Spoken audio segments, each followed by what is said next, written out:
प्यारे बच्चों नमस्कार, स्वागत है आप सभी का आप सभी के अपने परिवार विद्याकुल के शानदार से YouTube platform Bihar board class 11 science Vidyakul में। कैसे हैं आप सभी के सभी? आशा करता हूं आप एकदम बढ़िया होंगे। मैं आप सभी के बीच आप सभी का अपना राहुल भैया आ गया हूं आपके लिए एक बहुत ही ज़्यादा इंपॉर्टेंट एक ऐसे टॉपिक को लेकर के बेटा, जिस टॉपिक को लेकर के बच्चों के बीच में बहुत ज़्यादा कन्फ्यूजन रहता है। जी हाँ, मैं बात कर रहा हूँ वेन डायग्राम की, यानी कि वेन आरेख की। ये आपकी क्लास 11 चैप्टर 1 का एक ऐसा टॉपिक है बेटा जो बहुत सारे बच्चों को कंफ्यूज करता है, खास तौर पे जब इनको बनाने की बात आती है। अगर मैं बोलूं कि भाई वेन डायग्राम को देख करके आप समझ जाइए तो वो तो बहुत ज़्यादा इजी है, लेकिन अगर बनाने की बात हो तो बेटा वहां पे बहुत सारे बच्चे कंफ्यूज हो जाते हैं। तो ये कंफ्यूजन ही हम आज एकदम जड़ से खत्म करने वाले हैं। इस क्लास में हम वेन डायग्राम के हर एक पहलू को समझेंगे, हर एक कॉन्सेप्ट को समझेंगे, और यकीन मानिए जब आप इस क्लास को पूरा एंड तक देखेंगे तो आप एकदम वेन डायग्राम को पूरा समझ चुके होंगे प्यारे बच्चों। तो जो भी बच्चा क्लास में जुड़ चुका है, वीडियो में देख रहा है बेटा, उसको वीडियो को लाइक करना है, अपने जितने भी दोस्त हैं क्लास 11 के उन सभी दोस्तों को ये शेयर करना है, और जो भी बच्चा चैनल पर पहली बार आया है चैनल को सब्सक्राइब कर लेना बेटा। चलिए स्टार्ट करते हैं वेन डायग्राम। लेकिन वेन डायग्राम शुरू करने से पहले बेटा हमें समझना पड़ेगा एक टॉपिक जिसका नाम है सार्वत्रिक समुच्चय, यानी कि यूनिवर्सल सेट। ये जो टॉपिक है वेन डायग्राम का मूलभूत टॉपिक है भाई। वेन डायग्राम समझना है तो इसको समझना पड़ेगा। आइए इसको समझते हैं। चलिए बेटा, मान लेते हैं आपके पास कुछ समुच्चय हैं, जैसे कि एक समुच्चय है 1, 2, 3, 4, 5, 6, 7, 8, 9, 10। तो बेटा एक ये समुच्चय है, समुच्चय ए। आपको इसमें बेटा टोटल मिलाकर के 10 अवयव, 10 एलिमेंट्स, 10 नंबर दिखाई दे रहे होंगे। एक और समुच्चय यहां पे पकड़ लेते हैं भाई, एक और समुच्चय यहां पे देख लेते हैं, समुच्चय बी। ठीक है, एक और समुच्चय यहां पे ले लेते हैं, समुच्चय बी।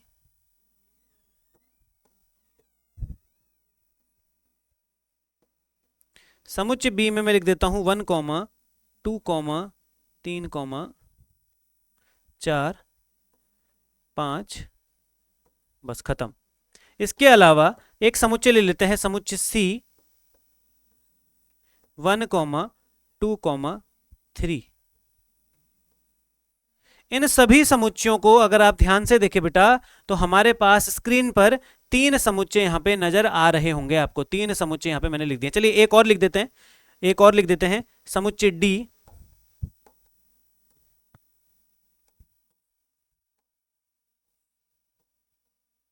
एक और समुच्चय ले लेते हैं, समुच्चय डी।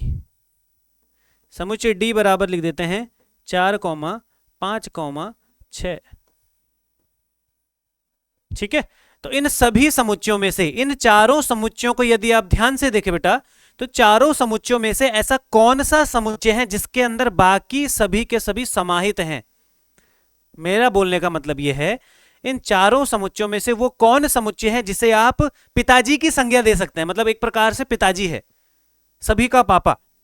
तो बेटा अगर मैं समुच्चय ए की बात करूं तो उसमें 10 अवयव हैं, समुच्चय बी की बात करूं तो उसमें 5 अवयव हैं, समुच्चय सी में 3 अवयव हैं, समुच्चय डी में भी 3 अवयव हैं।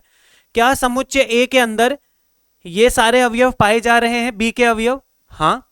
क्या समुच्चय ए के अंदर सी के अवयव पाए जा रहे हैं? हाँ। क्या समुच्चय ए के अंदर डी के अवयव पाए जा रहे हैं? हाँ। तो क्योंकि इन चारों समुच्चयों में से जो समुच्चय ए है बेटा, उस समुच्चय में बाकी सभी समुच्चयों के अवयव पाए जा रहे हैं, इसीलिए ये जो समुच्चय है ए, ये इनका पिताजी कहलाएगा। और समुच्चय की दुनिया में पिताजी को कहते हैं सार्वत्रिक समुच्चय, यानी कि एक ऐसा समुच्चय जिसके अंदर बाकी के सभी समुच्चय आते हैं उसे सार्वत्रिक समुच्चय कह दिया जाता है। मतलब है तो ये भी एक समुच्चय ही, सार्वत्रिक समुच्चय भी एक समुच्चय ही होता है, लेकिन अगर एक समुच्चय ऐसा है जिसमें बाकी के सभी समुच्चय आ जाते हैं तो इसको हम नॉर्मल समुच्चय नहीं बोलते, इसको हम सार्वत्रिक समुच्चय कहते हैं। तो समुच्चय ए इन सभी के लिए क्या कहलाएगा?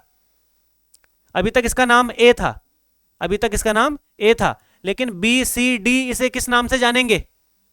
हाँ, जैसे आपके मोहल्ले में मान लीजिए आपके मोहल्ले में कोई आदमी रहता हो, कोई इंसान रहता हो, ठीक है, उसका नाम मान लीजिए राजेश है, उसका नाम मान लीजिए राजेश है।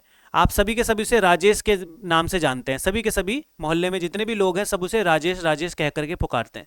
लेकिन मान लीजिए कल के दिन वो बहुत बड़ा आदमी बन जाए, कल के दिन वो बहुत बड़ा आदमी बन जाए और उसका नाम क्या हो जाए, फेमस हो जाए, तो वो अपना मान लो नाम चेंज कर दे, राजेश से वो कर दे अपना नाम सुपरस्टार राजेश, सुपरस्टार राजेश, तो उसका नया नाम क्या हो गया, सुपरस्टार राजेश। लेकिन है तो अभी भी वो राजेश ही, आपके मोहल्ले के लोगों के लिए अभी भी तो राजेश ही रहेगा। तो वैसे ही बेटा इन तीनों लोगों के लिए है तो अभी भी ये ए, लेकिन ये ए क्या बन चुका है, सुपरस्टार बन चुका है, क्या बन चुका है, सार्वत्रिक कहलाएगा ये। तो बेटा ए बी सी डी के लिए, समुच्चय बी सी डी के लिए, समुच्चय बी सी और डी के लिए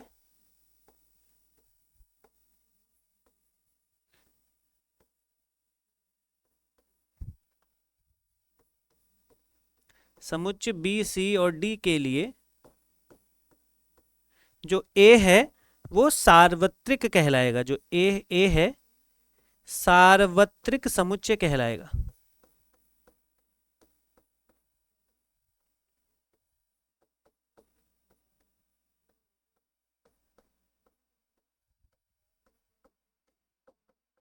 ठीक है, तो सार्वत्रिक समुच्चय इन चारों में से किसे कहा जाएगा, इसे। सार्वत्रिक समुच्चय को बेटा हम कैपिटल यू से दर्शाते हैं, कैपिटल यू से दर्शाते हैं, सार्वत्रिक समुच्चय को कैपिटल यू से दर्शाया जाता है, कैपिटल यू से दर्शाया जाता है।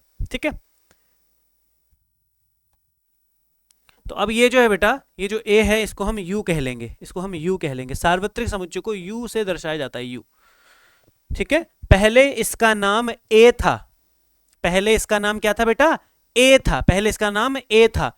लेकिन जैसे ही हमने देखा कि भाई इसके अंदर तो बाकी सभी के सभी आ रहे हैं, तो अब इसे ए ना कह करके इसे यू कहा जाएगा, यानी कि यूनिवर्सल सेट है ये, किनके लिए, इन तीनों के लिए। मान लीजिए मैं एक और सेट यहां पे बना देता हूं, मान लीजिए ई बराबर है, एक सेट और है, मान लीजिए 7 8 9, एक समुच्चय ये भी मान लेते हैं मान लीजिए यहां पे। तो क्या इसके लिए ये यूनिवर्सल सेट कहलाएगा, क्या ई के लिए ए यूनिवर्सल सेट होगा, नहीं, क्योंकि ई के एलिमेंट ए के अंदर नहीं है, बी के एलिमेंट ए के अंदर हैं, सी के अवयव ए के अंदर हैं, डी के अवयव ए के अंदर हैं, तो ये तीनों के तीनों इसे अपना बॉस मानेंगे, बॉस यानी कि यूनिवर्सल सेट। लेकिन जो ई समुच्चय है इसके अवयव इसके अंदर नहीं है, तो ई इसको भाव ही नहीं देगा, ई इसको अपना बॉस यानी कि अपना सार्वत्रिक समुच्चय नहीं मानेगा। तो सार्वत्रिक समुच्चय इसे कहते हैं, बस होता तो वैसे ही सेम है, लेकिन बेटा आपको सार्वत्रिक समुच्चय उसे ही कहना है जो सबसे बड़ा हो और उसके अंदर बाकी के सभी समुच्चय आते हों। क्लियर है। अब ये जो समुच्चय है बेटा, U के अंदर जितने भी समुच्चय पाए जाते हैं, सार्वत्रिक समुच्चय के अंदर सार्वत्रिक समुच्चय के अंदर जितने भी समुच्चय पाए जाते हैं,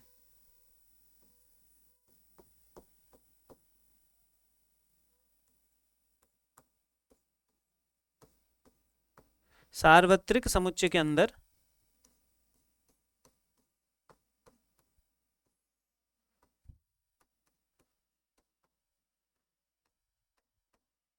सार्वत्रिक समुच्चय में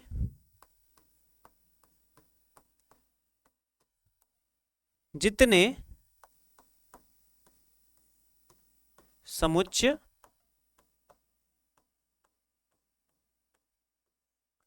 पाए जाते हैं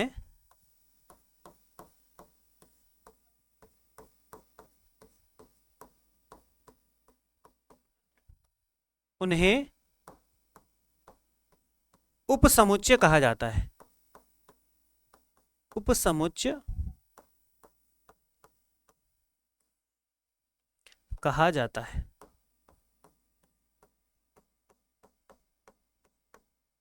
उपसमुच्चय कहा जाता है। ठीक है, तो सार्वत्रिक समुच्चय के अंदर जितने भी समुच्चय पाए जाते हैं उन्हें क्या कहा जाता है बेटा, उपसमुच्चय कहा जाता है। जैसे कि इस सार्वत्रिक समुच्चय के अंदर कितने समुच्चय पाए जा रहे हैं, 3 समुच्चय पाए जा रहे हैं, दिख रहे हैं ना, इसके अंदर 3 समुच्चय आपको नजर आ रहे हैं। तो U के अंदर कितने उपसमुच्चय हैं, 3 उपसमुच्चय हैं। उन 3 उपसमुच्चयों का नाम क्या है बेटा? उन तीनों उपसमुच्चयों का नाम है BCD। ठीक है, अर्थात ये तीनों के तीनों जो समुच्चय हैं, जैसे कि B हो गया, ये उपसमुच्चय है U का, जो C हो गया ये भी उपसमुच्चय है U का,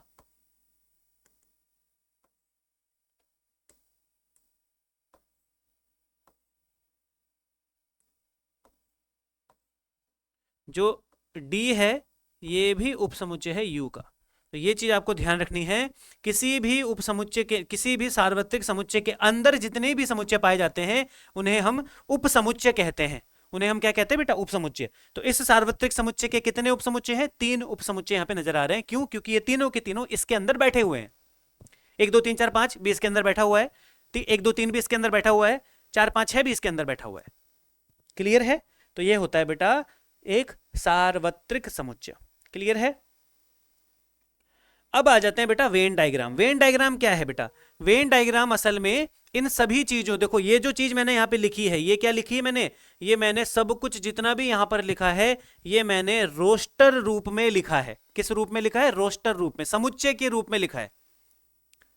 लेकिन जब मैं इन सभी चीजों को समुच्चय के रूप में ना लिख करके एक आरेख के रूप में, यानी कि चित्र के रूप में जब लिखता हूं तो उसे वेन डायग्राम कहते हैं। यानी कि ये सब चीजें अगर मैं चित्र के रूप में दिखाना चाहूं तो वो जो चित्र कहलाएगा उसे हम वेन डायग्राम कहते हैं। समुच्चय के बीच में होने वाले जितने भी संक्रियाएं होती हैं, ऑपरेशंस होते हैं, उनको हम वेन डायग्राम के द्वारा दर्शाते हैं। अब देखो एग्जाम्पल, ठीक है, एक एग्जाम्पल देखते हैं बेटा। मान लेते हैं एक यूनिवर्सल सेट ले लेते हैं। एक यूनिवर्सल सेट है, माना एक यूनिवर्सल सेट है U बराबर 1 2 3 4 5 6 7 और 8। ठीक है, मान लीजिए ये एक यूनिवर्सल सेट है, एक सार्वत्रिक समुच्चय है। क्लियर है यहां तक? एक सार्वत्रिक समुच्चय जिसमें 8 एलिमेंट हैं, 8 अवयव हैं। यूनिवर्सल सेट को वेन डायग्राम में हम रेक्टेंगल के द्वारा दर्शाते हैं, आयत के द्वारा दर्शाते हैं। इसको नोट डाउन कर लीजिएगा।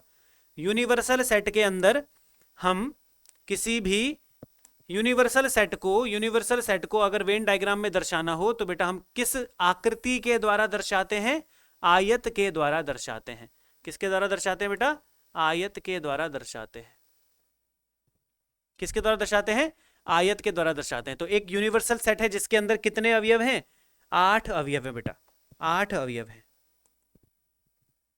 तो यहां पे मैं इन 8 अवयवों को लिख देता हूं, इन 8 अवयवों को लिख देता हूं। यूनिवर्सल सेट के अंदर जो जो अवयव पाए जाते हैं उन्हें हम रेक्टेंगल के अंदर लिखते हैं। कैसे भी लिख लो, तुम्हारी मर्जी है, कैसे भी लिख लीजिए, कैसी भी लिख लीजिए, कैसा भी लिख लो, तुम्हारी मर्जी है, कैसे भी लिख लो, कैसे भी लिख लो, तुम्हारी इच्छा है। यूनिवर्सल सेट में कितने अवयव हैं? 1 2 3 4 5 6 7 8, 8 अवयव हैं, 8 संख्याएं हैं। तो अगर मुझे वेन डायग्राम बनाना हो इसका तो मैं ऐसे बना दूंगा, बस हो गया खत्म, वेन डायग्राम बन गया। ये है यूनिवर्सल सेट का वेन डायग्राम, ये रहा। यूनिवर्सल सेट का वेन डायग्राम बनाने के लिए हमें रेक्टेंगल बनाना होता है और उसके अंदर उन संख्याओं को लिख देना होता है, खत्म बात। आपको भैया ऐसे ही लिखना है क्या? 7 यहीं पे आएगा क्या? नहीं, कहीं पे भी लिख दो, तुम्हारी इच्छा है, तुम्हारी इच्छा है भाई, कहीं पे भी, बस कहीं पे भी। भैया रेक्टेंगल कितना बड़ा बनाना है? तुम्हारी इच्छा है, कितना बड़ा बनाना है? तुम्हारी इच्छा है, छोटा बनाना है, छोटा बनाना है, बड़ा बनाना है, बड़ा बना दो, तुम्हारी इच्छा है। यहाँ पे किनारे पे U लिखने का मतलब यही है कि इसके अंदर ये जितना भी एरिया है बेटा, ये पूरा का पूरा जो क्षेत्र है ये किसका है? ये U का क्षेत्र है। यहाँ पे पूरे पूरे क्षेत्र में आप कहीं पर भी कोई भी संख्या लिख सकते हो, तुम्हारी मर्जी है। 1 2 3 4 5 6 7 8। ये देखो मैंने थोड़ा अलग तरीके से लिख दिया, कोई गलत थोड़ी है। पिछला वाला तरीका भी गलत नहीं था, ये वाला तरीका भी गलत नहीं है। यूनिवर्सल सेट के अंदर 8 संख्याएं हैं तो मैं रेक्टेंगल के अंदर दिखाने के लिए उसमें 8 संख्याएं लिख दूंगा। ये है समुच्चय वाला तरीका, रोस्टर रूप जिसे आप बोलते हैं, और ये है वेन डायग्राम वाला तरीका। ये है बेटा वेन डायग्राम। आसान है, वेन डायग्राम समझ गए बेटा? वेन डायग्राम क्या है? नहीं, अभी नहीं समझे। क्यों? क्योंकि बेटा अभी तो चीजें शुरू हुई है, अभी तो चीजें शुरू हुई हैं, अभी तो माहौल अभी आगे आगे गर्म होगा। तो यूनिवर्सल सेट को दर्शाने के लिए हम यहां पे लिख देंगे नोट, सार्वत्रिक समुच्चय को आयत के द्वारा दर्शाया जाता है। वेन डायग्राम में सार्वत्रिक समुच्चय को आयत के द्वारा दर्शाया जाता है। सार्वत्रिक समुच्चय को सार्वत्रिक समुच्चय को आयत के द्वारा दर्शाया जाता है।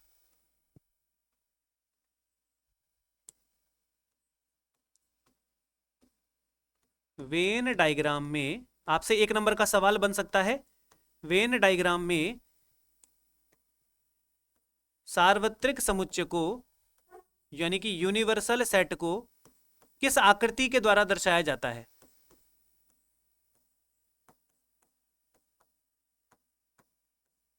सार्वत्रिक समुच्चय को आयत के द्वारा दर्शाया जाता है। आयत यानी कि रेक्टेंगल।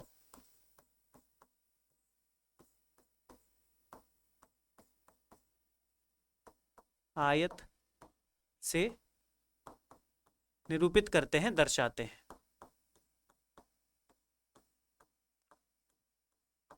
ठीक है, आयत से दर्शाते हैं। चलिए, ये तो बात हो गई एक ऐसे यूनिवर्सल सेट की जो केवल अकेला है। चलिए अब मैं यहाँ पे एक कुछ इसके अंदर कुछ उपसमुच्चय बना देता हूँ। ठीक है, उपसमुच्चय बना देता हूँ। देखो, मान लेते हैं ये तो यूनिवर्सल सेट है, ये तो यूनिवर्सल सेट है बेटा, सभी को दिख रहा होगा। इसके अंदर मैं कुछ चीजें लिख देता हूं, जैसे कि मैं यहाँ पे एक और सेट ले लेता हूं, एक और समुच्चय ले लेता हूं जिसका नाम ए है, जिसका नाम ए है बेटा। इस ए में 1 2 3 4। मुझे ये बताओ, क्या ये जो ए है यू को अपना बॉस मानेगा या नहीं मानेगा? क्या ये जो ए है यू को यानी कि यूनिवर्सल सेट को अपना बॉस मानेगा? ये डिसाइड करने के लिए हमें चेक करना पड़ेगा क्या ए के अवयव इसके अंदर उपस्थित हैं। हाँ जी, 1 2 3 4 इसके उपस्थित हैं इसके अंदर। तो यू जो ए है वो यू को यूनिवर्सल सेट की उपाधि दे देगा कि हाँ भाई तू मेरा बॉस है। जो यू है वो ए का बॉस है। तो ए क्या है बेटा? यू का उपसमुच्चय है। ये क्या है? उपसमुच्चय है यू का, यानी कि ये इसके अंदर आ रहा है। ए यू के अंदर आ रहा है। तो बेटा अब इसको वेन डायग्राम में कैसे दिखाते हैं? यूनिवर्सल सेट के अंदर यदि कोई समुच्चय उपस्थित है तो उसको वेन डायग्राम से कैसे दर्शाते हैं उसके बारे में अब देखिए। तो यहां पे लिखिए बेटा, नोट यहां पे लिखना है, सार्वत्रिक समुच्चय, सार्वत्रिक समुच्चय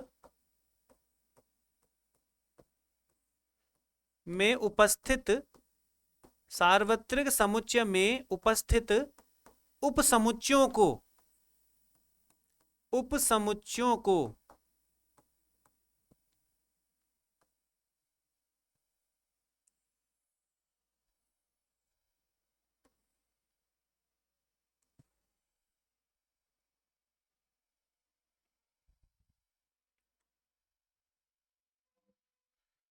सार्वत्रिक समुच्चय में उपस्थित समुच्चयों को सार्वत्रिक समुच्चय में उपस्थित, सार्वत्रिक समुच्चय में उपस्थित उपसमुच्चयों को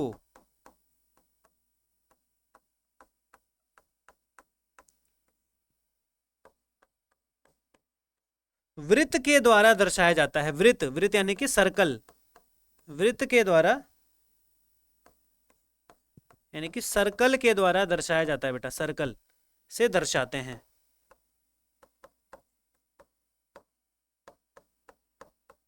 जैसे अगर मेरा सवाल आपसे हो कि यूनिवर्सल सेट को वेन डायग्राम में, यूनिवर्सल सेट को वेन डायग्राम में कौन सी आकृति के द्वारा दर्शाया जाता है, तो यूनिवर्सल सेट को बेटा हम रेक्टेंगल के द्वारा दर्शाते हैं, एक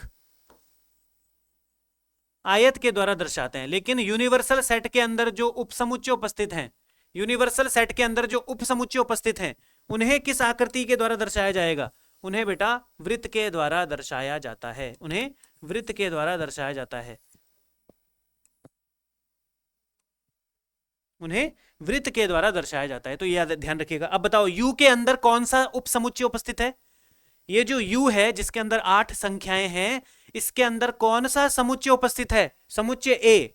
कितनी संख्याएं उसके अंदर? 4। तो बेटा 4 संख्याओं में गोला लगा दो, 4 संख्याओं में क्या लगा दो? सर्कल लगा दो बेटा, 4 संख्याओं में सर्कल लगा दो। ये रहा, 4 संख्याओं में सर्कल लगा दीजिए, 4 संख्याओं में सर्कल लगा दीजिए।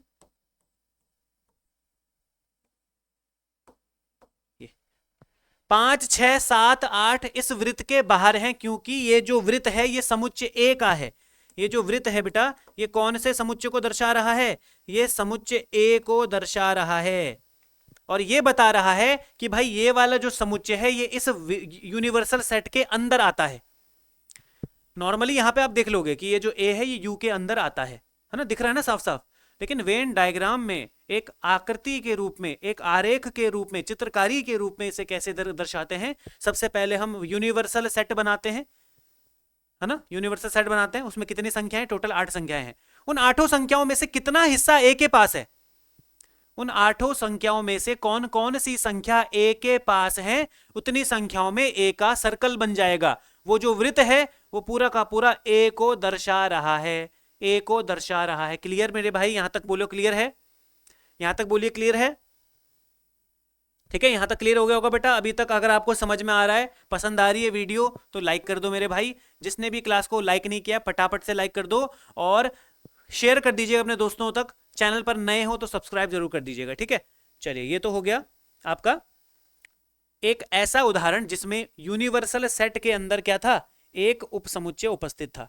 अब हो सकता है यूनिवर्सल सेट के अंदर 2 उपसमुच्चय हों। मैंने शुरुआत में जो एग्जांपल बताया था उसमें 3-3 थे। चलो 2 उपसमुच्चय ले लेते हैं भाई, 2 उपसमुच्चय ले लेते हैं। मान लेते हैं कि एक यूनिवर्सल सेट के अंदर 2 उपसमुच्चय हैं। उस कंडीशन में क्या होगा? उस कंडीशन में क्या होगा?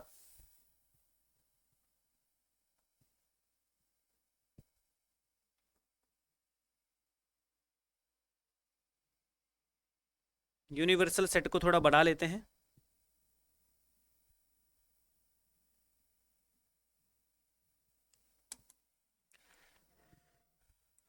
ठीक है, यूनिवर्सल सेट में कौन कौन सी संख्याएं थी भाई?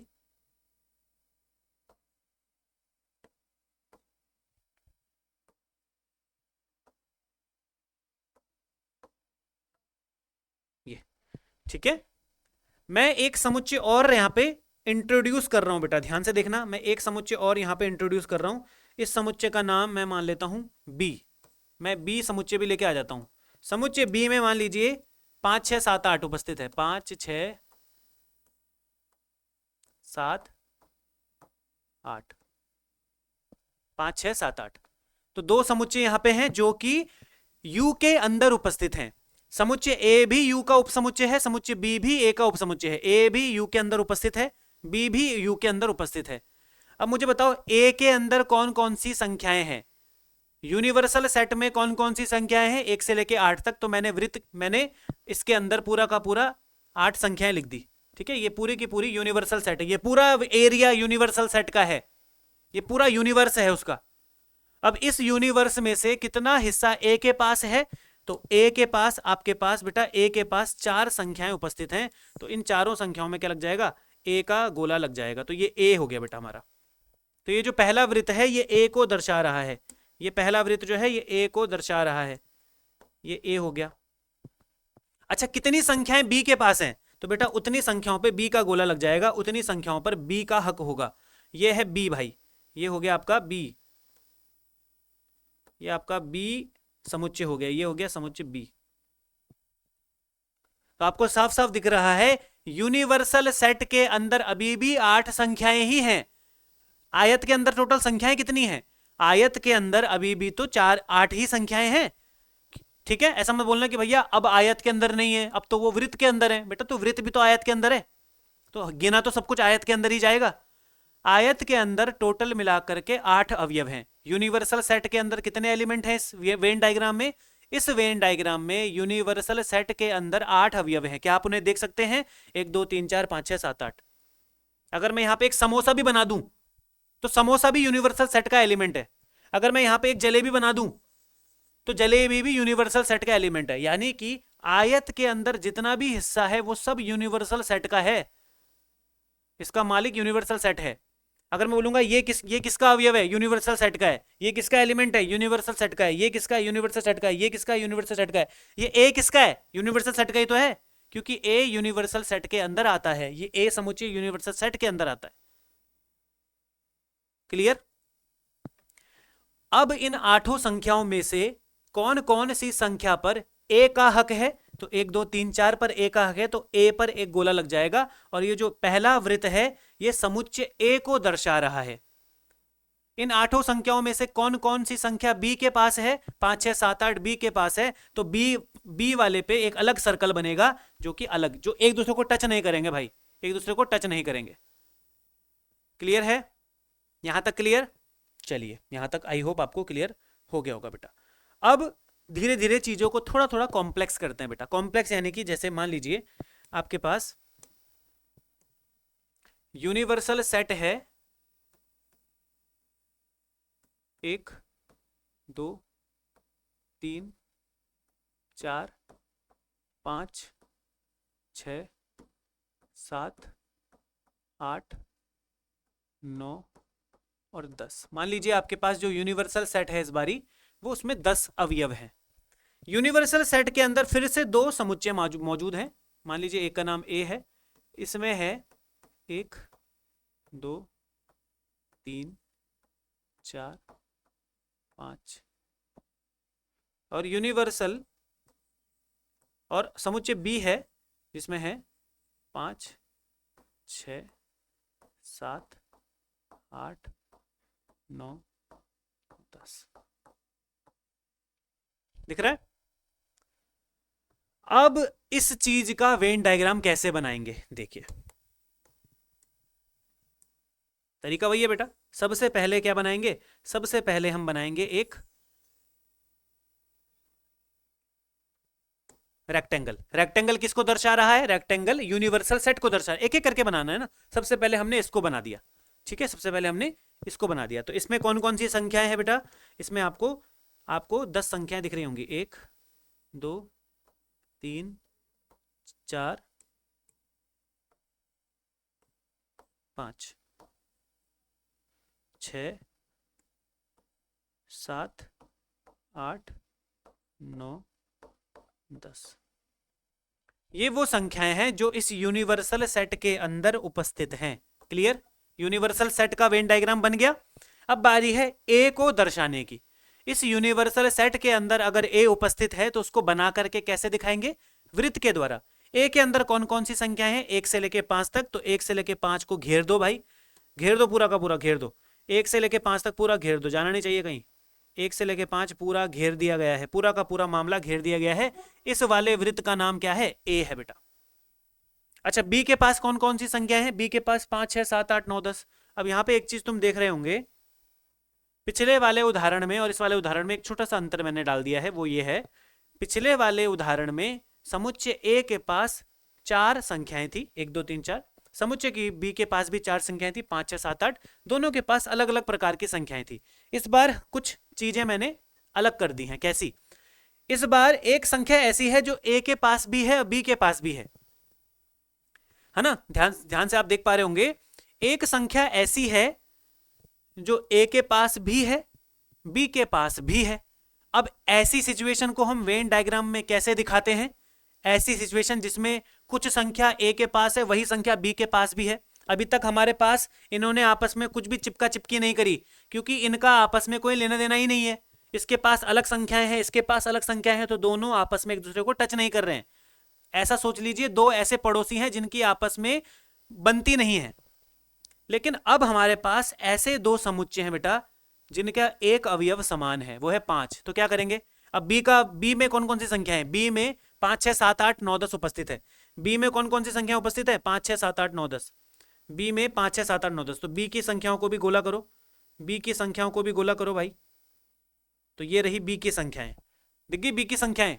तो बी की संख्याएं अगर आप ध्यान से देखें बेटा, तो बी की संख्याओं को गोला बनाने के बाद हमारे पास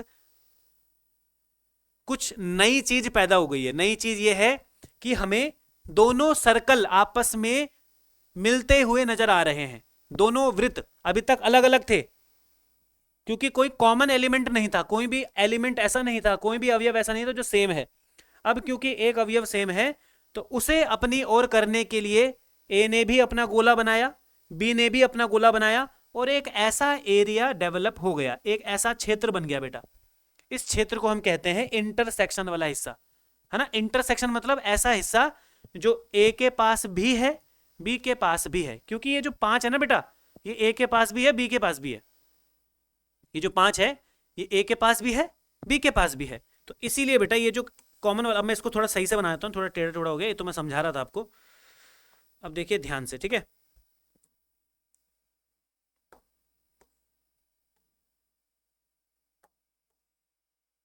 तो ये जो कॉमन वाला हिस्सा होता है बेटा, जो बीच वाला हिस्सा जो तुम्हें दिखता है वेन डायग्राम में, वेन डायग्राम में बीच वाला जो हिस्सा होता है, वेन डायग्राम में जो बीच वाला हिस्सा होता है, ये किस चीज को दर्शा रहा होता है?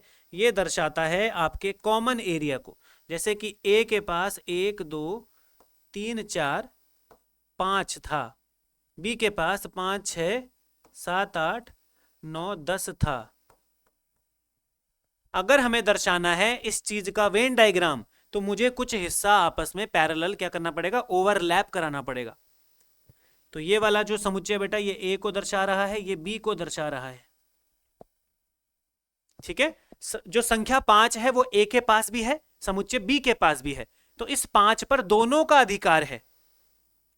जो वृत्त बनेगा वो 5 को भी घेरेगा, ए वाला वृत्त 5 को भी लगाएगा, बी वाला वृत्त भी 5 को लगाएगा, क्योंकि दोनों का एलिमेंट है वो, ये 5 दोनों के पास है, ठीक है। तो यहां से हमने ये समझा बेटा कि किसी भी वेन डायग्राम में, किसी भी वेन डायग्राम में जो बीच वाला हिस्सा होता है, किसी भी वेन डायग्राम में जो बीच वाला हिस्सा होता है बेटा,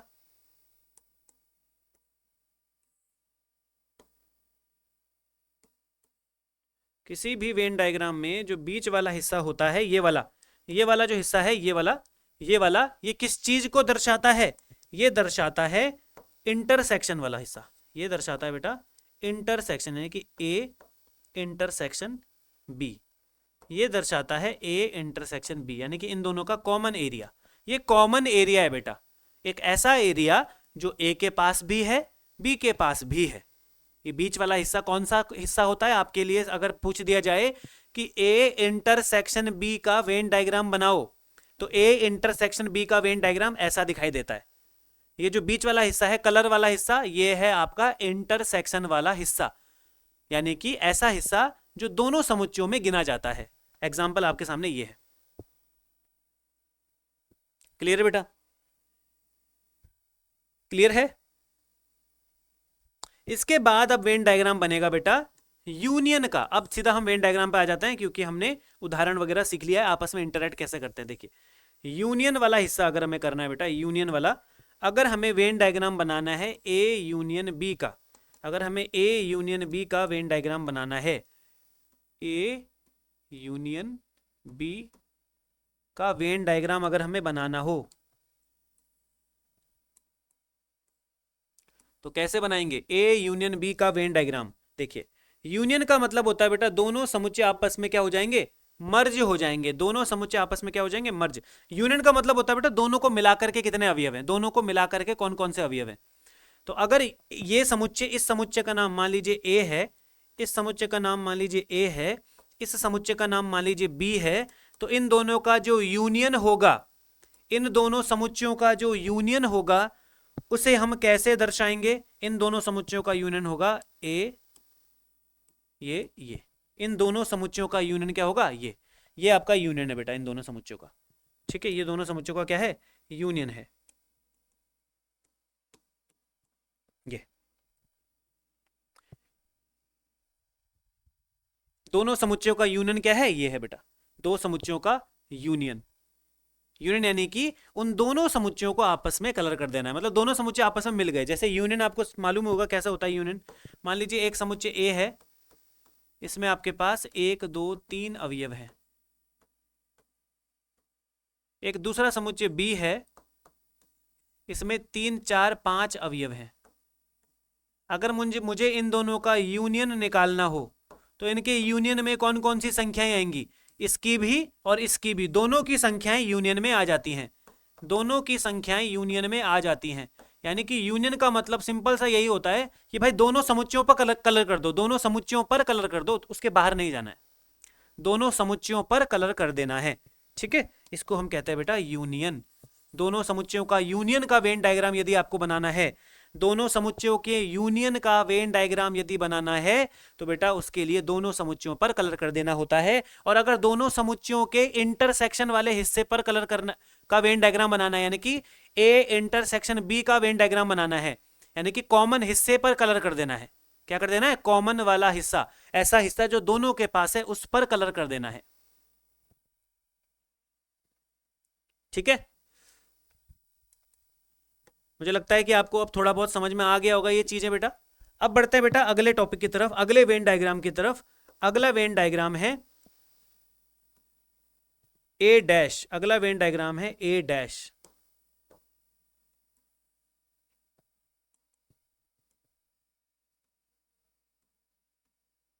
ए डैश यानी कि ए का पूरक।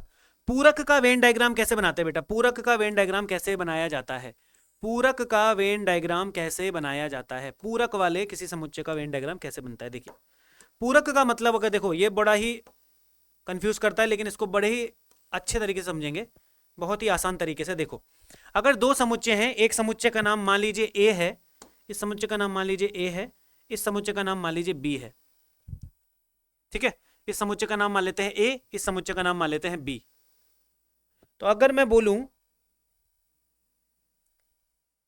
कि समुच्चय ए, चलिए पहले समुच्चय ए को ही दिखा देते हैं, समुच्चय ए।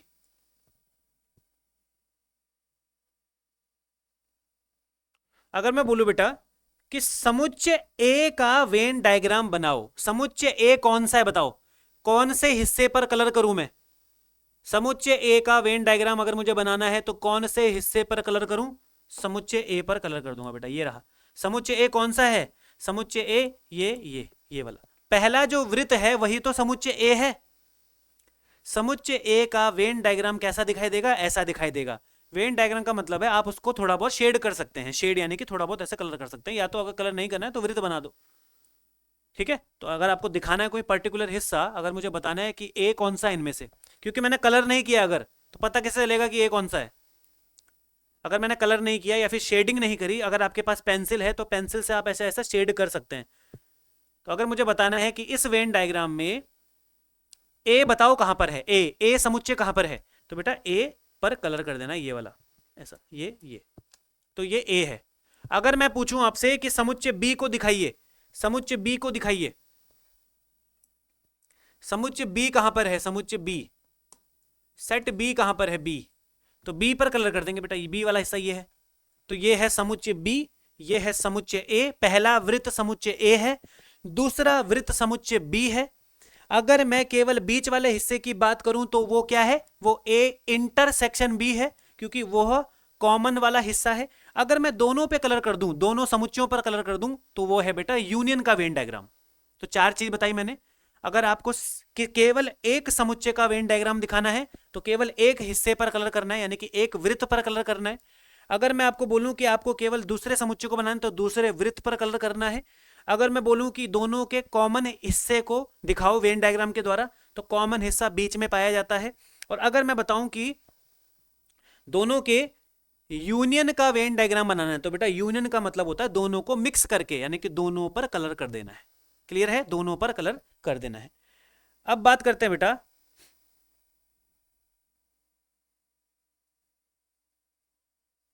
अब बात करते हैं ए का, तो हमने देख लिया, ए का तो हमने देख लिया कि ए का वेन डायग्राम क्या होता है।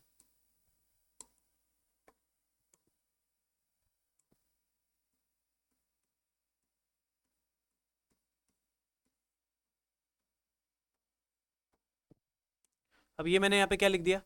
पूर्णतः ए। अब देखो ध्यान से सॉरी, अब इसमें आ जाओ बेटा, ध्यान से देखना। अगर मैं इस वेन डायग्राम से तुमको ये सवाल पूछूं कि यूनिवर्सल सेट में कितने अवयव हैं, तो आपका जवाब होगा भैया यूनिवर्सल सेट में टोटल 10 अवयव हैं। ठीक है। अगर मेरा आपसे सवाल होगा बेटा ए में कितने अवयव हैं, तो ए में भैया 5 अवयव हैं। यहां पे भी दिख रहा है, अगर मैं इसको मिटा दूं तो यहां पे भी देख के आपको आना चाहिए। ठीक है। अगर मैं ये सब चीजें यहां से मिटा दूं, चलो मैं यहां से मिठाई देता हूं, अगर मैं यहां से मिटा देता हूं ये सब चीजें,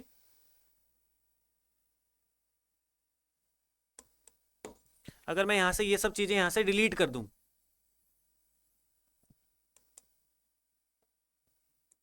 तो यहां पे बताइए क्या क्या इंफॉर्मेशन आपको मिलेगी। यू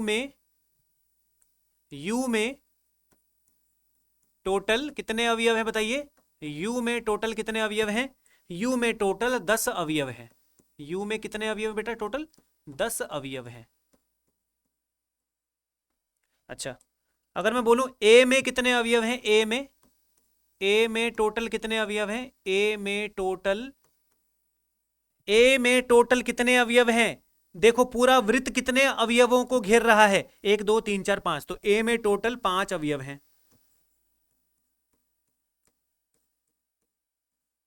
अच्छा, अगर मैं तुमसे बोलूं कि बी में कितने अवयव हैं, तो बी में जो बी वाला वृत्त है, बी वाला जो सर्कल है, उसके देखिए कितने अवयव उसके अंदर आ रहे हैं, 5 6 7 8 9 10। तो बी के अंदर बेटा, बी में टोटल कितने? 6 अवयव है बेटा। बी में टोटल 6 अवयव है। बी में टोटल 6 अवयव है। लेकिन अगर मैं आपसे ये सवाल पूछूं बेटा कि पूरी तरीके से ए में कितने अवयव हैं, अगर मैं ए की बात करूं तो मैं बात कर रहा हूं पूरे सर्कल की, पूरे वृत्त की। पूरे वृत्त वाले में देखें तो ए का जो वृत्त बन रहा है उसमें टोटल 5 अवयव आपको नजर आ रहे होंगे। बी का जो वृत्त बन रहा है उसमें टोटल आपको 6 अवयव नजर आ रहे होंगे। लेकिन मैं बात करूं कि ए के वो अवयव बताओ जिन पर केवल ए का अधिकार है। ऐसे अवयव बताओ जिन पर हक पे पूरा केवल ए का है। एक जैसे एग्जांपल में बोलूं, तुम्हारे मोहल्ले में जहां पे तुम रहते होंगे, जहां पे मैं रहता हूं मान लीजिए, तो हमारे मोहल्ले में ऐसे ऐसे यहाँ पे घर हैं, ऐसे ऐसे घर हैं, बीच में एक कॉमन रोड होती है, रोड गली होती है, गली है ना, गली होती है, किनारे पे इस तरफ घर होते हैं, इस तरफ घर होते हैं। इस गली पर किसका हक होता है? इस गली पर किसी का हक है? हम कह सकते हैं कि भाई इस गली पर, ये गली सबकी है, ये गली इस घर की भी है, इस घर की भी है, सबको सब यूज करते हैं इसको, इस गली को सब यूज करते हैं। यूज तो सभी करते हैं, लेकिन क्या किसी पर इसका मालिकाना हक है? क्या कोई कह सकता है कि ये गली मेरी है? नहीं कह सकता। यानी कि ये गली किसी की है नहीं, सब यूज जरूर करते हैं।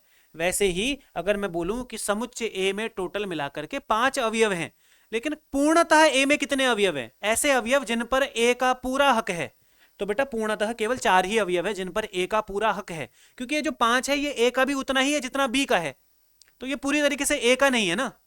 ये जो बीच वाला हिस्सा है, कॉमन वाला हिस्सा, क्या ये पूरी तरीके से ए का कहलाएगा? नहीं, क्योंकि ये ए के पास भी है, ये बी के पास भी है। ये ऐसी जमीन है जो दोनों लोगों के पास है, तो ना तो ये इसकी है ना तो ये इसकी है। तो पूर्ण तरह से, पूर्ण तरीके से, पूर्णतः पूर्णतः ए के अवयव, पूर्णतः ए के अवयव पूरी तरीके से ए के अवयव यदि आपको ज्ञात करने हैं तो ए वाले में से ये बीच वाला हिस्सा हटाना पड़ेगा, तभी आपको ए वाले अवयव मिलेंगे। इस पूरे वृत्त में से ये बीच वाला कॉमन एरिया हटाओ, क्योंकि यही वो एरिया है जो दोनों के पास है। मुझे अगर पूरी तरीके से ए वाला चाहिए तो इसको हटाना पड़ेगा।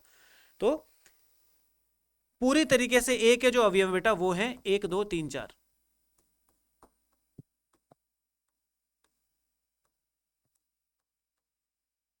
1 2 3 4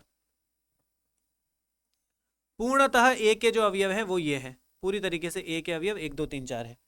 ठीक है। वैसे ही अगर मैं बोलूं कि पूर्णतः बी के अवयव कौन कौन से हैं, बी के, पूर्णतः बी के अवयव,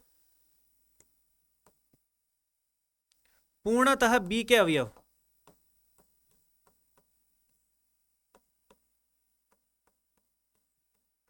अगर मैं आपसे सवाल पूछूं कि पूरी तरीके से बी के अवयव कौन कौन से हैं, तो पूरी तरीके से बी के अवयव कौन कौन से हैं बेटा? 5 5 5 तो नहीं गिना जाएगा, 6 7 8 9 10, क्योंकि ये जो 5 है ये ए के पास भी है, बी के पास भी है, तो पूरी तरीके से ए का नहीं कहलाएगा, पूरी तरीके से ये ए का अवयव नहीं कहलाएगा।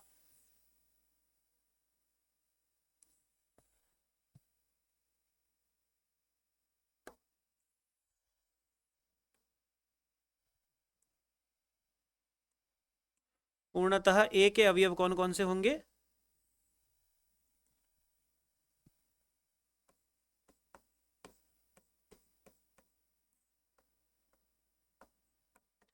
पूर्णतः ए के अवयव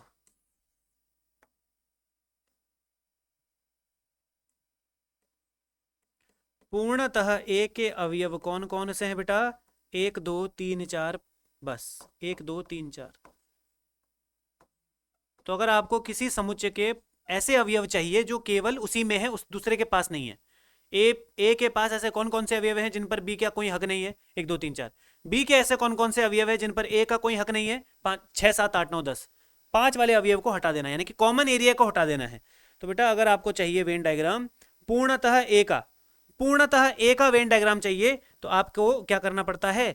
आपको ए में से कॉमन एरिया हटाना पड़ता है, और उसका जो वेन डायग्राम बनता है वो ये है बेटा, ये वाला। अगर मैं पूरे सर्कल पे कलर कर दूं, पूरे सर्कल पे कलर कर दूं, तब तो ये ए बन गया, ये तो पूरा का पूरा ए है। लेकिन हमें कॉमन एरिया पे कलर नहीं करना है।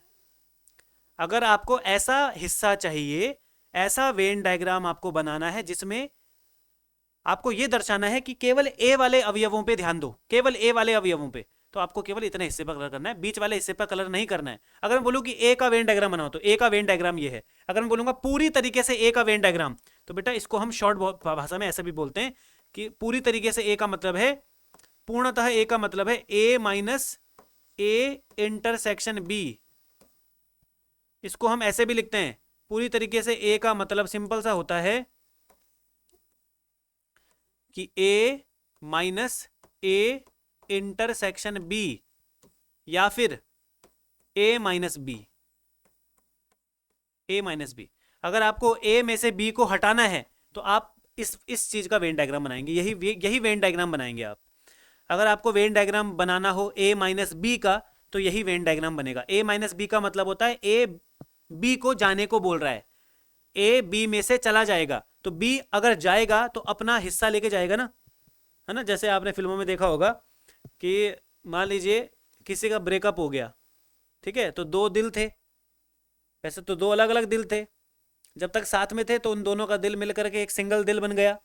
अब जब क्या होता है, अब जब ब्रेकअप होता है तो क्या होता है, दिल बी से टूट जाता है ऐसा, तो क्या होता है, ये इसका हिस्सा इधर चले जाता है, उसका हिस्सा अपना, वो अपना हिस्सा लेके चला जाता है। वैसे ही अगर इन दोनों का माइनस करना चाहें, अब अगर इस समुच्चय में से इस समुच्चय को माइनस करना चाहे, ए माइनस बी निकालना चाहें, तो ए माइनस बी के लिए आपको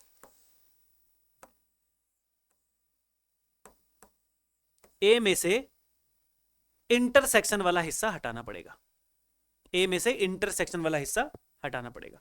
अगर मैं बात करूं बेटा पूर्णतः बी का वेन डायग्राम बनाओ, पूर्णतः बी का वेन डायग्राम बनाना है,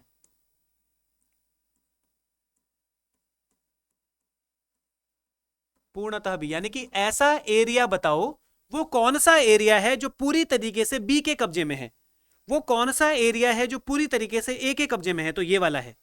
वो कौन सा एरिया है जो पूरी तरीके से, कौन सा क्षेत्र है जो पूरी तरीके से बी के कब्जे में है, तो ये है बेटा वो क्षेत्र, ये वाला क्षेत्र पूरी तरीके से बी के कब्जे में है, इस पर पूरा हक बी का है। क्या इस वाले एरिया पर पूरा हक बी का है? नहीं, तो इसको मैंने कलर नहीं किया क्योंकि ये हिस्सा ए के पास भी है। और इसी हिस्से को बेटा हम दूसरी भाषा में ये भी कहते हैं कि ये जो हिस्सा है, इसी हिस्से को हम कहते हैं कि बी में से तुमने क्या घटाया, बताओ। ये पूरा का पूरा जो क्षेत्र है, ये पूरा का पूरा बी है, पूरा वृत्त बी है, लेकिन बी में से तुमने कॉमन एरिया को हटा दिया, बी में से तुमने कॉमन एरिया को माइनस कर दिया, कॉमन एरिया पर कलर नहीं किया, यानी कि बी में से क्या घटाया मैंने, बी में से मैंने क्या घटाया, बी में से मैंने कॉमन एरिया यानी कि ए इंटरसेक्शन बी हटाया, क्योंकि बीच वाले हिस्से को इंटरसेक्शन कहते हैं। या फिर आप ये भी कह सकते हैं कि इसे आप बी माइनस ए भी कह सकते हो, बी माइनस ए, बी माइनस ए, बी माइनस ए भी कह सकते हो। तो आपको यदि वेन डायग्राम बनाना हो बी माइनस ए का, तो ऐसे बनेगा। अगर आपको वेन डायग्राम बनाना हो ए माइनस बी का, तो ऐसा बनेगा। ए माइनस बी का सिंपल सा मतलब होता है कि ए में से, ए वाले वृत्त में से इंटरसेक्शन वाला हिस्सा हटा दो, मतलब उस पर कलर मत करो। और बी माइनस ए का मतलब है कि बी वाले वृत्त में केवल बी वाले हिस्से पर कलर करना है, इंटरसेक्शन वाले हिस्से पर कलर नहीं करना है। ठीक है, चलिए अब बात करते हैं बेटा कॉम्प्लीमेंट यानी कि ए डैश और बी डैश की। ए डैश, मान लीजिए तुम्हें ए डैश पर कलर करना है, ए डैश का वेन डायग्राम बनाना है, यानी कि ए का पूरक का वेन डायग्राम बनाना है। तो पूरक का वेन डायग्राम कैसे बनाते हैं? पूरक, कॉम्प्लीमेंट का वेन डायग्राम कैसे बनाते हैं? कॉम्प्लीमेंट का वेन डायग्राम बनाने के लिए बेटा बहुत ज्यादा इजी तरीका बताता हूं, बहुत ज्यादा सिंपल। इसको हम नहीं बोलेंगे, क्या बोलेंगे? नहीं। आपके पास मान लीजिए सवाल आ गया कि ए डैश का वेन डायग्राम बना करके दिखाइए।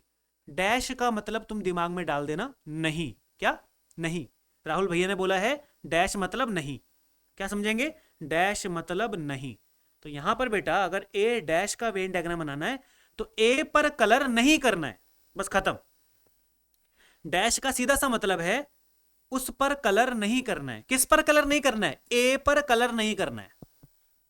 तुम कॉपी पर कर रहे होंगे, तुम कलर मत करना क्योंकि कॉपी फट सकती है कॉपी कलर करने से। आप शेडिंग कर लीजिएगा, शेडिंग पेंसिल से ऐसे हल्का हल्के हाथों से। तो ए डैश का सिंपल सा मतलब है ए पर कलर नहीं करना है। तो बताओ अगर मैं ए पर कलर नहीं करूंगा तो कहां पर कलर करूंगा? क्या मैं यहां पे कलर कर सकता हूं? नहीं, ये हिस्सा ए के अंदर आता है। क्या मैं यहां पे कलर कर सकता हूं? हाँ। ए पर नहीं करना है, बस ए को छेड़ना ही नहीं है। क्या बाहर वाले पे हिस्सा कलर कर सकता हूं? हाँ। ये बाहर वाला हिस्सा भी तो ए में नहीं आता, तो बस ए को छोड़ दो और जितना भी हिस्सा है उस पर कलर कर दो। ये है आपका ए डैश का वेन डायग्राम। ए पर कलर नहीं करना है। डैश का मतलब नहीं से समझ लो बस तुम, नहीं, नहीं रखना दिमाग में, नहीं। एक जिसके भी ऊपर अगर डैश आएगा, जिस चीज के ऊपर डैश आ गया उस पर कलर नहीं करना है। मान लीजिए मुझे बी डैश का वेन डायग्राम बनाना है, मान लेते हैं मुझे बी डैश का वेन डायग्राम बनाना है, बी डैश। तो क्या करूंगा मैं? बी पर कलर नहीं करूंगा, बी पर कलर नहीं करूंगा। ये है हमारा पहला वृत्त बी, इसको छूना नहीं है, बाहर वाले हिस्से पर कलर करना है केवल। तो ये है आपका बी, ये है आपका बी का वेन डायग्राम बेटा, ये आपका बी का वेन डायग्राम।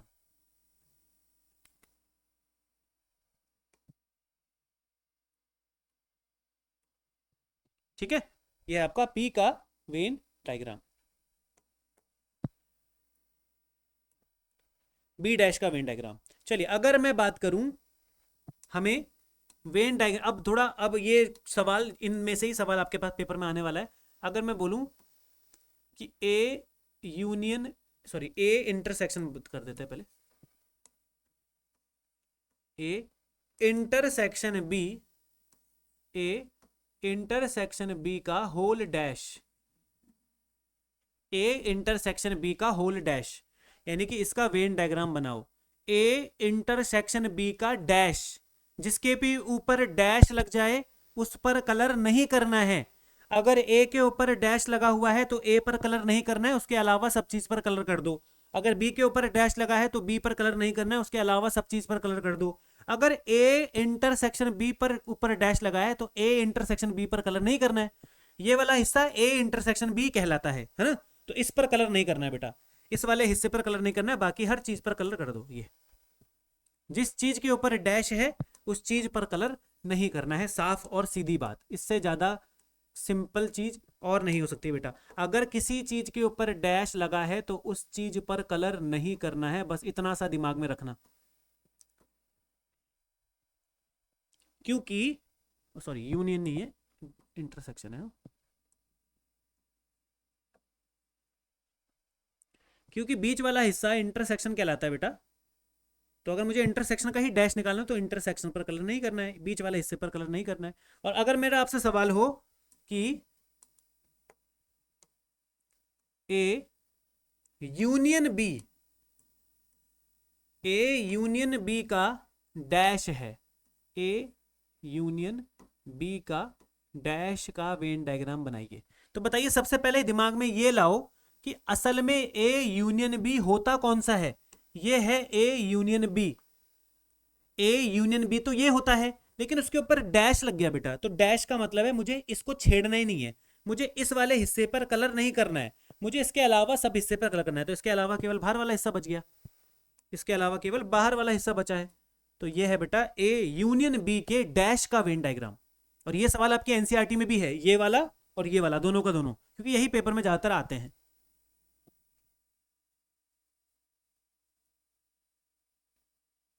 ठीक है, चलिए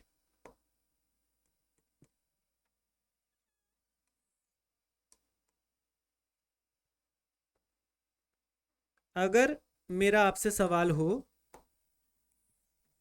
ध्यान से देखना बेटा, अगर मैं आपसे सवाल पूछूं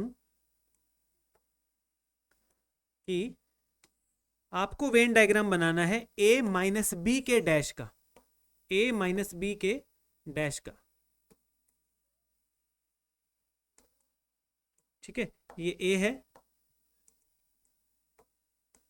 ये ए है, ये बी है। आपको वेन डायग्राम बनाना हो ए माइनस बी के डैश का,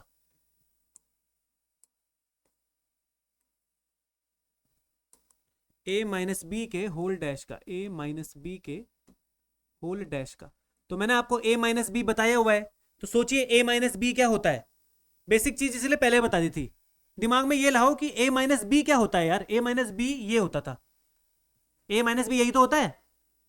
तो अगर ए माइनस बी ये होता है और उसके ऊपर डैश लग गया है, तो मुझे ये चीज नहीं करनी है, मुझे इसके अलावा सब चीज पे कलर कर देना। ये है आपका ए डैश, सॉरी ए माइनस बी का डैश, ए माइनस बी का डैश, ये है आपका ए माइनस बी का डैश। अरे बाहर पे आ गया। ए माइनस बी होता है बेटा ये है ए माइनस बी, यानी कि पूर्णतः ए का वेन डायग्राम है, ये पूरी तरीके से ए वाला हिस्सा है, ये उसी को हम ए माइनस बी कहते हैं। तो ये तो ए माइनस बी हो गया, ए माइनस बी का वेन डायग्राम बोलेगा तो ये बना देना, हो गया खत्म। लेकिन ए माइनस बी के ऊपर डैश लग गया, डैश का मतलब कलर नहीं, डैश का मतलब क्या समझोगे, कलर नहीं करना है। तो इस चीज पर कलर नहीं करना है, बाकी सब चीज पे कलर करना है। और अगर सेम चीज का अपोजिट में आपसे पूछूं, अगर सेम चीज का अपोजिट में आपसे पूछूं कि ए बी माइनस ए का डैश निकालो, बी माइनस ए का डैश, अगर मेरा सवाल हो आपसे कि बी माइनस ए का होल डैश का वेन डायग्राम बनाना है, तो बताइए इसके लिए क्या करेंगे। तो ये तो होता है बेटा बी माइनस ए, लेकिन इस पे कलर नहीं करना है क्योंकि डैश लग गया। तो ये तो इस तरीके से आप कॉम्प्लीमेंट्स के वेन डायग्राम बना सकते हैं बेटा, बहुत ही ज्यादा आसान है कॉम्प्लीमेंट्स के वेन डायग्राम बनाना। ठीक है, चलिए अब आपसे मेरा एक सवाल है बेटा, आपसे मेरा एक सवाल है, उस सवाल को होमवर्क के रूप में देने से पहले मैं आपको एक सवाल करवा देता हूं। ठीक है, एक सवाल मैं आपको करवाऊंगा, चलो दो सवाल करवा देता हूं, लेकिन आपके लिए फिर आपके लिए एक सवाल रहेगा मेरा। ठीक है, ध्यान से देखेंगे।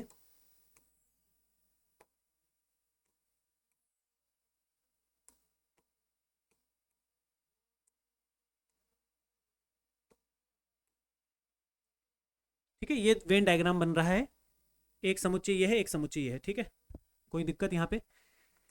इस समुच्चय का नाम है x, इस समुच्चय का नाम है y, इस समुच्चय का नाम है x, इस समुच्चय का नाम है y। मान लेते हैं कि यहां पर दिया है nx बराबर, एक सेकेंड, nx बराबर दिया हुआ है आपको 17। मान लीजिए आपको ny बराबर दिया हुआ है 23। मान लीजिए आपको दिया हुआ है nx इंटरसेक्शन y बराबर 2,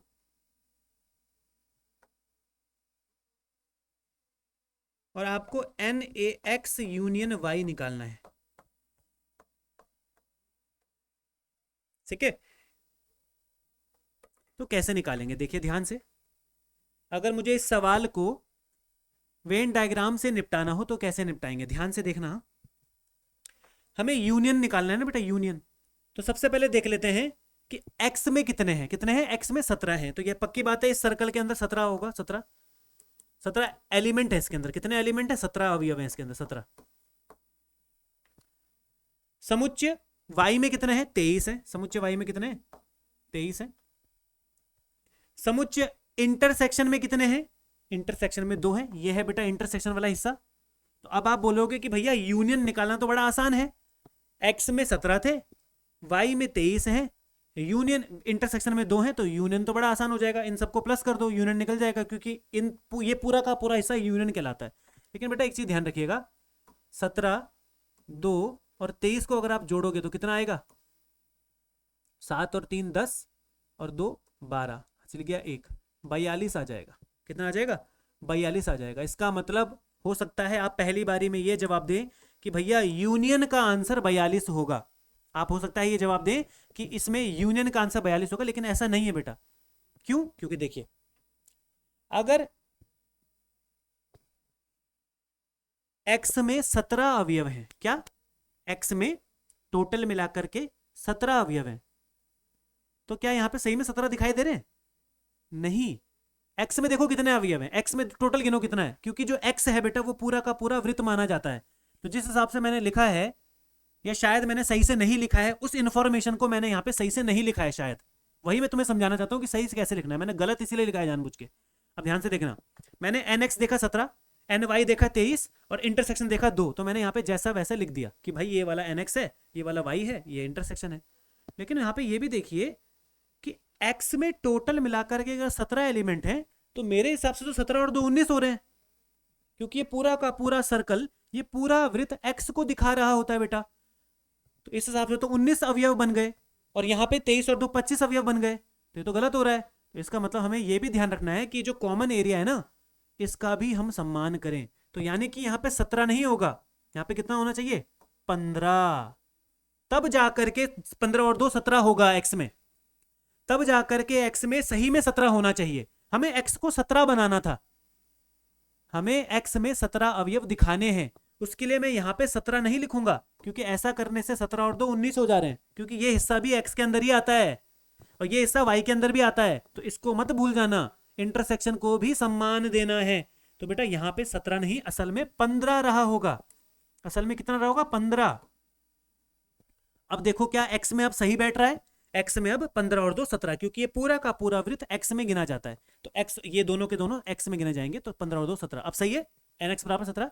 इसी हिसाब से y को भी ठीक करेंगे बेटा, क्योंकि ny बराबर टोटल मिलाकर के 23 है और 23 और 2 25 हो रहा है, तो ये कितना रहा होगा, ये पक्की बात है, ये 21 रहा होगा बेटा। ये क्या रहा होगा, 21 रहा होगा। अब हमने अपने वेन डायग्राम को उस हिसाब से ढाल लिया है, तो अब सही मायने में आप यूनियन निकाल सकते हैं बेटा। अब सही मायने में यूनियन निकाला जा सकता है, अब सही मायने में यूनियन निकाला जा सकता है बेटा। तो बताइए यूनियन क्या होगा, तो यूनियन क्या होगा बेटा, x यूनियन y, इन सबको प्लस कर दो। यूनियन का मतलब है दोनों में जो टोटल मिलाकर के कितना है, 15 प्लस 2 प्लस 21, 15 प्लस 2 प्लस 21, कितना हो जाएगा ये, 5 और 2 7 और 1 8, और ये हो जाएगा 38। तो बेटा x यूनियन y में कितने हैं टोटल अवयव, 38 है बेटा। पहले कितना आ रहा था, 42, 4 ज्यादा आ रहे थे। क्यों? क्योंकि इस 2 को मैं इसके साथ भी गिन रहा था, इस 2 को मैं इसके साथ भी गिन रहा था, ऐसा थोड़ा ना आएगा। आपको इस हिसाब से वेन डायग्राम को एडजस्ट करना है कि इसके अवयव और इसके अवयवों में जो है बैलेंस बना रहे। आपको इस हिसाब से इनको रखना है कि भाई टोटल उतने ही होने चाहिए जितने दिए हुए हैं। चलिए, अगर नहीं समझ में आया तो अगला एग्जाम्पल देखते हैं बेटा, अगला एग्जाम्पल देखते हैं। ठीक है, अगला एग्जाम्पल देखते हैं।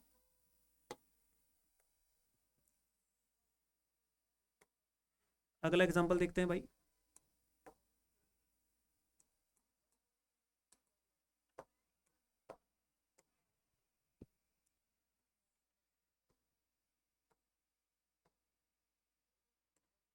ये हो गया एक समुच्चय, ये हो गया दूसरा समुच्चय। ठीक है, एक समुच्चय ए है बेटा, इसमें ध्यान से देखिएगा, इसमें 400 लोग हैं। ठीक है, ये आपका ए है, ये बी है।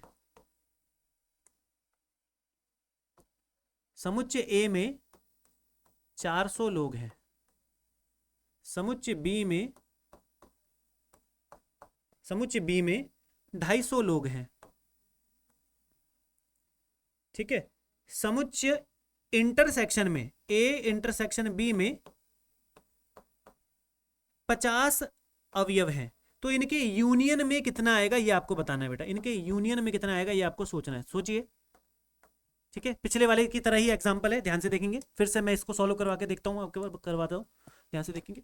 अगर मैं देखूं बेटा ए में कितने हैं 400, अगर मैं सही में यहाँ पे 400 लिख दूं, बी में कितने, बी में 250, तो मैं यहीं पे सही में 250 लिख दूं, और इंटरसेक्शन में है 50, तो ये बिल्कुल गलत तरीका होता है बेटा, ये बिल्कुल गलत तरीका होता है।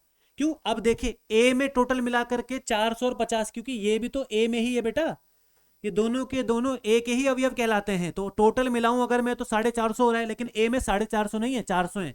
तो मुझे इसका जो मैंने यहाँ पे ये जो इन्फॉर्मेशन लिखी है ना, वो सब कुछ सही है, ये सही नहीं है जो मैं यहाँ पे लिख रहा हूँ, तो इसको सही से लिखना पड़ेगा। ये तो ठीक है, बीच में 50 है, इसमें कोई दिक्कत नहीं है। अब मुझे ए को इस हिसाब से लिखना है कि उसमें टोटल 400 ही रहे, 400 से ज्यादा और कम ना हो।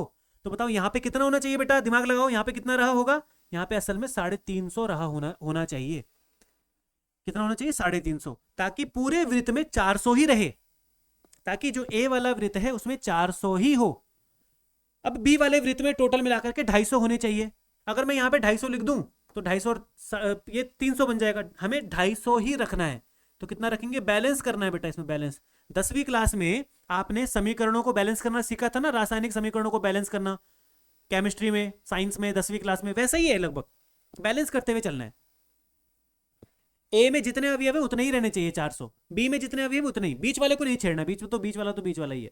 अब सब कुछ क्योंकि सही हो चुका है, तो अब आप बताइए कि यूनियन में कितने अवयव होंगे बेटा, यूनियन में कितने अवयव होंगे?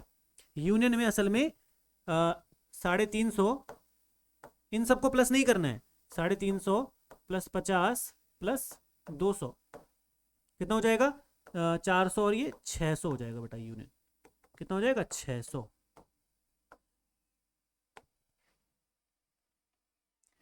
अगर आपको समझ में आया है बेटा, अगर आपको समझ में आया है तो ये है आपके लिए होमवर्क, और ये होमवर्क नहीं होगा बेटा, ये होगा कमेंट वर्क, क्योंकि इसका आंसर आपने कमेंट में करना होगा।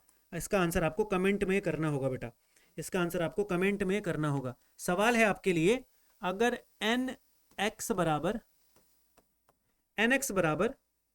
21 है, एन वाई बराबर 32 है, एन एक्स इंटरसेक्शन वाई बराबर 11 है, तो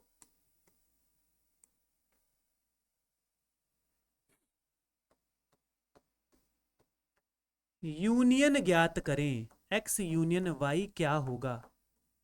और मेरी आपसे दरख्वास्त है बेटा, रिक्वेस्ट है कि इस सवाल का आंसर आप सभी के सभी कमेंट में करें बेटा। टारगेट है 50 कमेंट का बेटा, 50 कमेंट का, कमेंट करिएगा आंसर। आपको इस सवाल का जो उत्तर है वो एक कमेंट सेक्शन में करना है। जब वीडियो खत्म हो जाएगी तो मैं आप सभी का आंसर देखूंगा और रिप्लाई करूंगा बेटा उसका, ठीक है? हर एक बच्चे का रिप्लाई करूंगा मैं पर्सनली अपनी आईडी से, और जिस जिस बच्चे का आंसर सही होगा उसी बच्चे को रिप्लाई मिलेगा। तो कोशिश कीजिएगा सही से इसको सॉल्व करें ताकि आपको रिप्लाई भी मिल सके बेटा, ठीक है? ये है ए, ये एक्स, ये है वाई। इस हिसाब से आपने एडजस्ट करना है कि भाई चीजें बैलेंस रहें, और इसका जो सही आंसर है कमेंट में करके जरूर जाइएगा। मेरी बेटा आपसे हाथ जोड़कर रिक्वेस्ट है, ताकि इस वीडियो में बच्चे को समझ में आया या नहीं आया, आप जितने ही बच्चे इस वीडियो को देखेंगे उन बच्चों को समझ में आ रहा है या नहीं आ रहा है, इसका अंदाजा मुझे केवल इस चीज से लगेगा कि कमेंट में कितने आंसर आ रहे हैं। अगर इस क्वेश्चन का आंसर कमेंट में बहुत सारे आते हैं, मैं 50 कमेंट का टारगेट रख चुका हूं, 50 उत्तर एटलीस्ट अगर होंगे तो मैं समझ जाऊंगा, मुझे ये अंदेशा हो जाएगा कि बच्चों को ये 1 घंटे की वीडियो अच्छी लगी है, समझ में आई है। अगर आपको हर एक टॉपिक समझ में आया है तो कमेंट जरूर कीजिएगा, क्या चीज समझ में आई, क्या चीज नहीं समझ में आई, ये भी कमेंट में कीजिएगा। कोई चीज खराब लगी तो वो भी बताइएगा बेटा, ताकि अगली वीडियो में उसको इंप्रूव किया जा सके। बाकी अपना सपोर्ट दिखाइए, इस वीडियो को शेयर कीजिए उन सभी दोस्तों के साथ जो वेन डायग्राम में कंफ्यूज हैं, वेन डायग्राम में थोड़ी बहुत दिक्कत है। और पहले चैप्टर का 1 शॉट ऑलरेडी वीडियो सेक्शन में अवेलेबल है, तो आप पहले चैप्टर का 1 शॉट देख सकते हैं बेटा, उसको रिवीजन के रूप पे उसको देख सकते हैं, ठीक है? चलिए वीडियो को लाइक कर देना, चैनल पर जितने भी बच्चे नए हैं चैनल को सब्सक्राइब कर देना, बेल आइकन दबा देना, क्योंकि बेटा 11th की पूरी तैयारी, कंप्लीट तैयारी यहाँ पे सिस्टमैटिक तरीके से करवाई जाती है, आपके सिलेबस के अकॉर्डिंग, आपके पेपर पैटर्न के अकॉर्डिंग, ठीक है? चलिए आपका इंतजार रहेगा कमेंट सेक्शन में, देखता हूँ कितने बच्चे कमेंट करते हैं और सही आंसर करते हैं। बाकी इसी प्रकार के इन्फॉर्मेटिव वीडियो और इंटरेस्टिंग वीडियो के लिए जुड़े रहिए क्लास 11th साइंस विद्याकुल के साथ। तब तक अपना ध्यान रखो, टेक केयर, बाय बाय, जय Hind, Vande Mataram, love you all प्यारे बच्चों, बाय बाय, टेक केयर।